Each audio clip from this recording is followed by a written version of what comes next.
Magandang hapon po sa inyong lahat. Ako po si June and welcome sa panibagong episode ng ating vlog. Uutang na naman PBBM admin. Uutang na naman po ng 735 billion pesos ngayon pong second quarter ng 2025. Utang na loob. Uutang na naman. Dahil dyan, binatikos po si PBBM at ang PBBM administration ng mga netizen. Bakit uutang na naman? May budget naman tayo para sa taong ito, di po ba? 6.3 trillion pesos ang budget natin ngayong taon. At yung iba dyan, inutang lang din. No? Nasa 1.8 trillion ang inutang ng Pilipinas para makumpleto itong taong budget natin na 6.3 trillion. And then itong second quarter, uutang na naman. Ano na kaya mangyayari sa bansa natin sa ilalim nitong bangag na administrasyong ito? Bakit mangungutang agad siya? April pa lang. Meron bang emergency? May pandemic pa ba? Ano dahilan? Bakit mangungutang na naman? No? Ayan ang balita ng balita. PBBM admin planong umutang ng 735 billion sa second quarter. Sabi ng iba, okay, hindi naman daw masama umutang. Okay naman yun. Sang-ayon naman ako ron. Hindi masama umutang kung mapupunta ito sa wastong paggagamitan.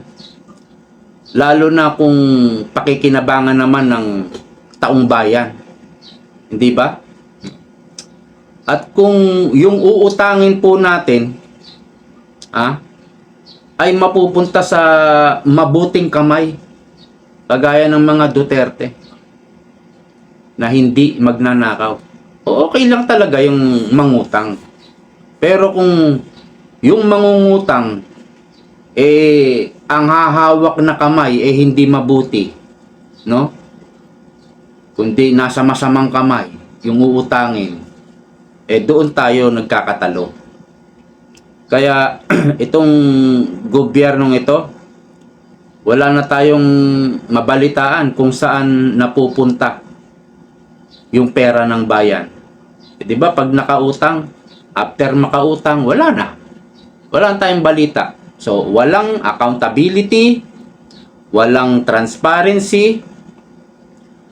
Parang yung mga pondo na napupunta kay congressman. Hindi na natin alam kung saan dinadala. Di po ba? Kasi walang audit yung mga congressman at yung House of the Representative. Sama mo na ang Senate.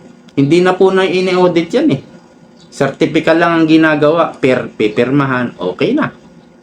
Hindi po sila ino-audit. Ganun din po ang Office of the President. Hindi rin po ino-audit ng COA yan. So, kung saan dinadala, hindi na natin alam dahil nga hindi na ino-audit. Wala talaga tayong nalalaman kung saan nila dinadala yan. Pero meron pong nakasaad sa batas na dapat magpo-post sila sa dyaryo, ipo-post nila yung kanilang gastusin, no? Nakalagay sa batas yan. Pero hindi na sila nagpo-post sa dyaryo. Yung House of Representative, dapat ipopost yan sa dyaryo. Pero hindi na ginagawa. Nasa batas po yun pero hindi na sinusunod. Kasi nga hindi sila ino-audit Yan yung nalaman ko sa interview ni Winnie Monsod, di ba? Nasa YouTube yan. Mapapanood nyo yan. Pera ng bayan po yan. So, ayon po sa report ng GMA, ito GMA naman, kani-kanina lang to, 1 hour ago, utang ng Pilipinas tumaas sa 16.63 trillion nitong February. Take note. nangutang na nung February. Oh, April na ngayon, mangungutang na naman.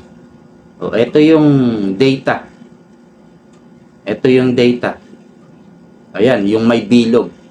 16.63, medyo maliit lang. Ayan po, ulat ng GMA News. Ha? Kaya kung fake news, itong inuulat ko, ulat po yan ng GMA News. Ang fake news po ay GMA. Ano? O, yan po yung utang natin sa ngayon. 16.63. Now, kung may planong umutang si PBBM ng 735 billion, di i-plus mo ngayon itong 16.63 sa 735 billion. Di magiging 17.3 or 17.4 billion pesos. 3 years pa lang si Marcos. Hindi pa nakakatungtong ng 3 years. Magti 3 years pa lang. Di po ba kailan siya nanumpa? July? Di ba? July 1? Oh, doon pa lang siya magti 3 years. Wala pang 3 years. Ang alam ko, ang inutang nung bumaba si Duterte, nasa 12 trillion ang utang ng Pilipinas. Walang problema eh. Kasi may pandemic eh. 'Di ba? Mayroong pinuntahan. No? At ginwardyahan ni Duterte yung pamimigay ng ayuda at nakatanggap po ang halos lahat. Pera lang yung mayayaman, yung mapera hindi na pwede, hindi nakasali, 'di ba? Alam ko ikaw nakatanggap ka rin baka 2 beses pa. Di po ba? O, 'di ba? Nakatanggap ka. Halos lahat. 'Di ba? Yung mga katulad natin na nangangailangan, except yung mayayaman, hindi nakasama ron. So ito po. Ang ulat ng GMA 16.63 na ang utang ng Pilipinas.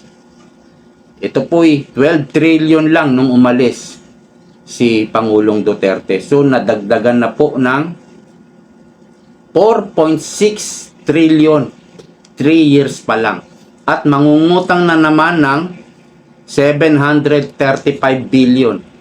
So yung 4.6 na yon magiging 5.4. Round off na natin. 5.4 ngayong April kung makakautang. 5.4 na po ang nautang ng PBBM administration kung matutuloy itong plano nilang pangungutang. So, ipapaalala lang natin yung daang-daang bilyon na pera ng bayan na pinagkukuha nila. Nasaan na yung PhilHealth 60 billion. Itong PDIC 117 billion, 'di ba? SSS 62 billion. GSIS 62 billion. DBP 50 billion. At marami pang iba. 'Di ba? Huwag na natin isama yung ginto na binenta. Alam nyo kasi, ang Pilipinas, ang National Treasury, talaga namang nagbebenta ng ginto at bumibili ng ginto. No? Kaya lang, ang tanong lang doon, sobra-sobrang, parang isang barko yung binentang ginto. Napakadami.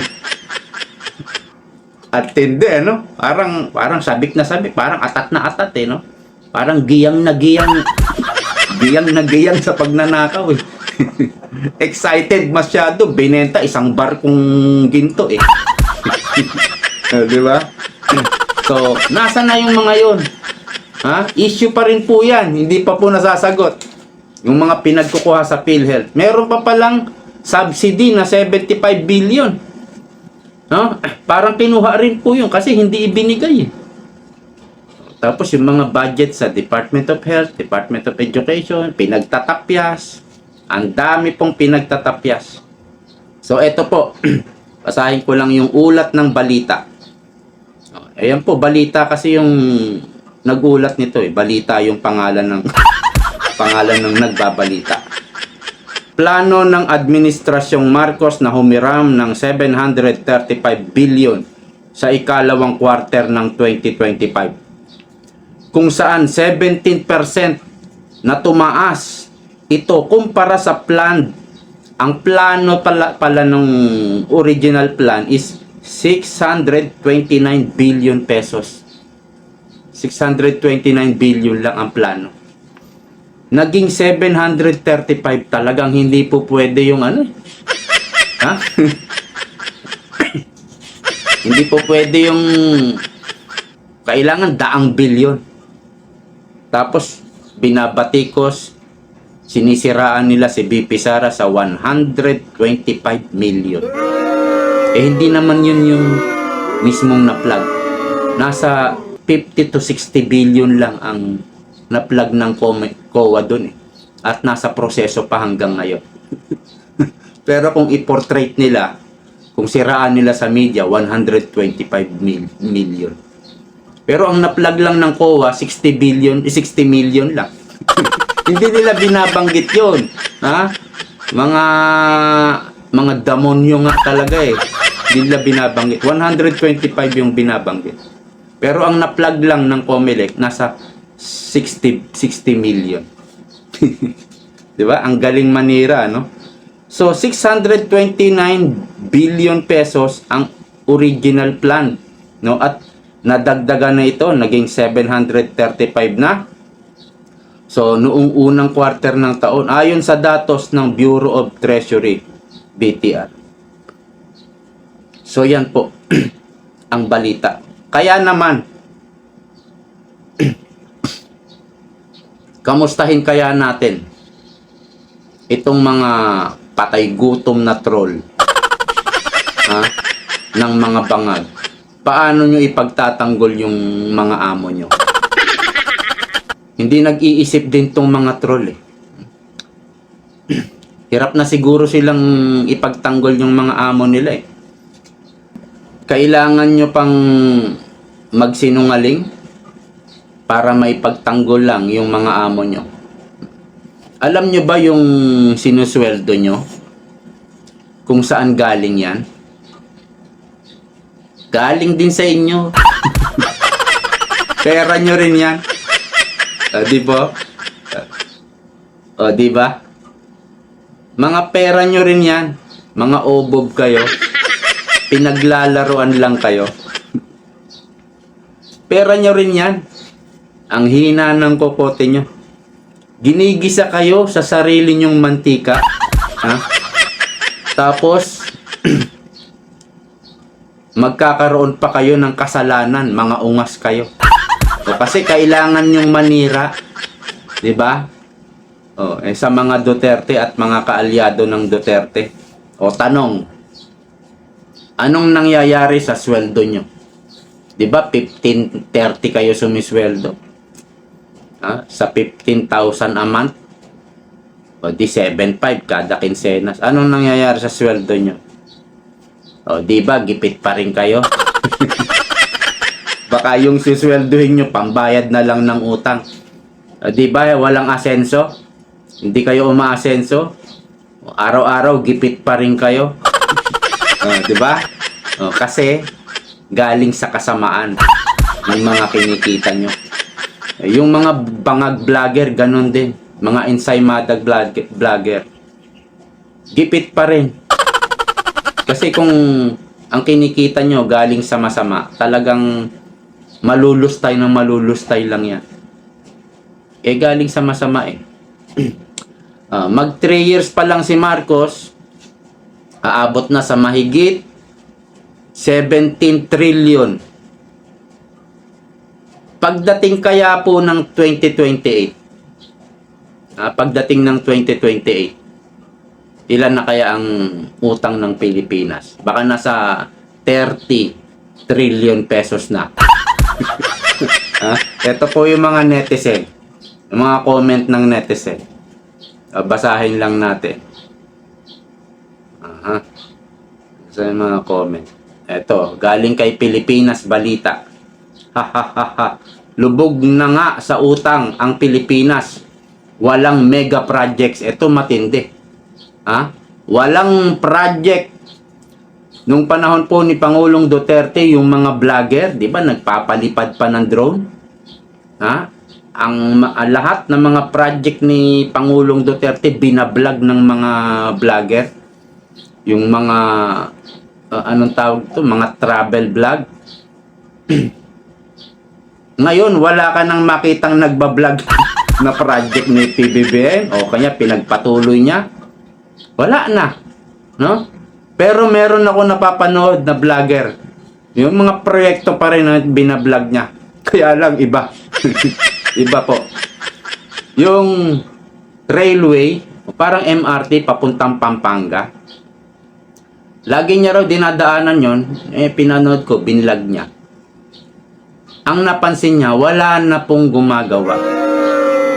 Sabi niya, wala, yan wala na akong nakikitang gumagawa. Ang ganda sana nito, kung matatapos at mapapakinabangan ng mga kapangpangan,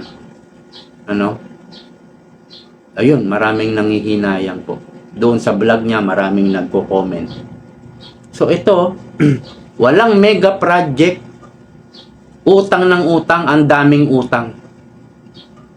6 trillion ang budget, wala man lang mailagay na budget doon sa railway na yon. Ang subway, naku po, wala na po, hindi na po pinagpatuloy. Stop na rin. No? At itong mga nasa construction, malaking bagay po sa kanila ito. Malamang nag-ibang trabaho na sila. Pero yung mga nasa construction, yung mga linya nila sa construction, ang lalaki po ng kinikita niyan. Lalo't kapag open ang overtime. Ang lalaki po ng kinikita niyan. Magtatrabaho yan ng Monday hanggang Saturday. Pagdating ng Sunday, mamamalengke yan, magninilagang baka pa yan. Oo, kasi deserve nila. Nagpagod sila ng Monday to Saturday. Pagdating ng hapon, magre-red horse pa yan. Diba? Deserve nila. Masisipag sila pero yung mga tambay, lagi nakahilata lang sa sa sopa, o kaya laging alis ng alis, punta sa tropa.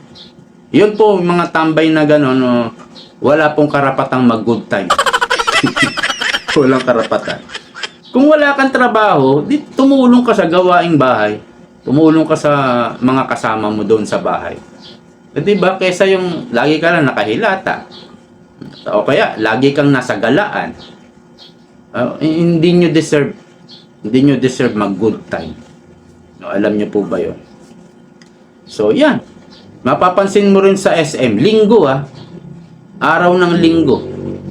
Yung Jollibee, napupuno ng alas 12 hanggang alauna. Matik yun. No? Pero dati, nung panahon ni Pangulong Duterte, alas 10 pa lang, 10:30, puno na ang Jollibee hanggang alas 3 ng hapon sa araw ng linggo.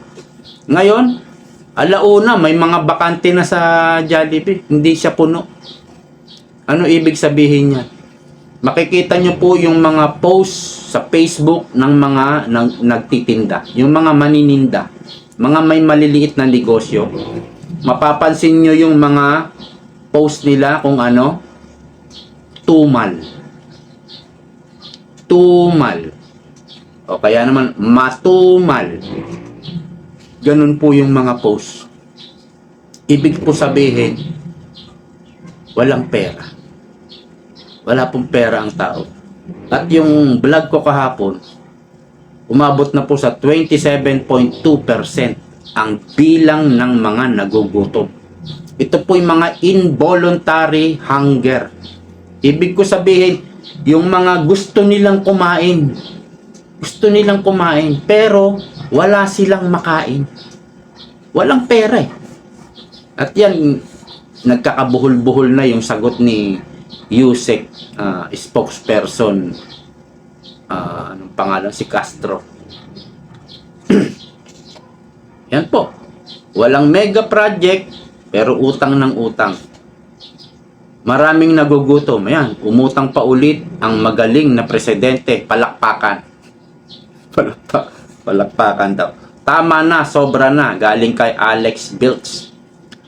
Ito, ibabaon sa utang ang Pinas ni Bangag. Hahaha, kawawang mga Pilipino. JR Dominguez, ubos na yung ninakaw sa atin. Utang ulit ng mananakaw tapos tayo magbabayad. Yun nga ang problema. Sa mga troll, ano? Mga bangag troll, bangag vlogger.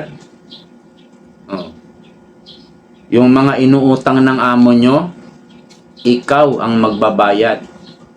Saka ako. Ikaw at mga mahal mo sa buhay, pamilya mo, kamag-anak mo ang magbabayad niyan. Saka ako. Ipagtanggol nyo pa.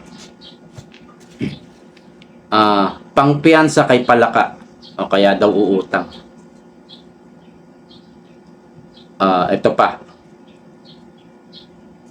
Wang go. Ubos na pera, pa-impeach kay Sara. Ayun. At pagpapakulong kay Tatay D. Ayun. Para saan naman kaya to ang uutangin? Budget para sa allies ng Duterte. Bongo, Bato, Sara, Robin, at mga vloggers. Tanong lang po, sila naman daw ang gugurgurin. Tanong lang po, ubos na rin ba reserve gold? Wala naman nakitang big projects. Ayuda, pinamudmod lalong tatamad mga tao. Gemma Almirol, paghati-hatian ng ibang bansa ang Pilipinas soon. Wag naman sana. Suhani, Panyara, mga BBM supporters, okay ramo. Harap-harapan na kaayo, bangag yun, DI mo. Ano ba ibig sabihin nun? Eto pa. Naubos na lahat. Pagpapaaresto. Nabasa ko na to. Hindi, tama. Naubos na lahat. Pagpapaaresto kay PRRD at pagpapa-impeach kay Sara. At syempre naubos sa pag-i-stock ng supply ng pulburon. Galing kay Arlene. John Michael de la Cruz. Utang-utang para sa ayuda. Sioni Garcia Alcantara, utang ng utang pang ayuda sa mga kaalyado, kapal. Calvin Ken, pangpiyansa kay Palaka. Ayun na nga, nabasa ko na yun. Talagang puro batikos. Ang dami po nitong mga nag-comment. Kaya lang hindi na natin pwedeng basahin lahat. Ayan po ang nangyayari. Ang latest balita dito po sa PBBM administration na napakaswerte, napakabuenas po nila. At yung mga congressman na kaalyado nila, naku po, ang gagara po ng mga sasakyan niya. Kaya nga sabi nga nila, kung gusto mo ng car show, mahilig ka sa kotse, no? Mahilig ka sa car show. Pumunta ka ng Congress sa Batasan. Ang gagara ng mga nakaparadang kotse ron. May chopper pa. Hanggang dito na lang po. Maraming salamat sa panonood. Ingat po kayong lahat. See you next time.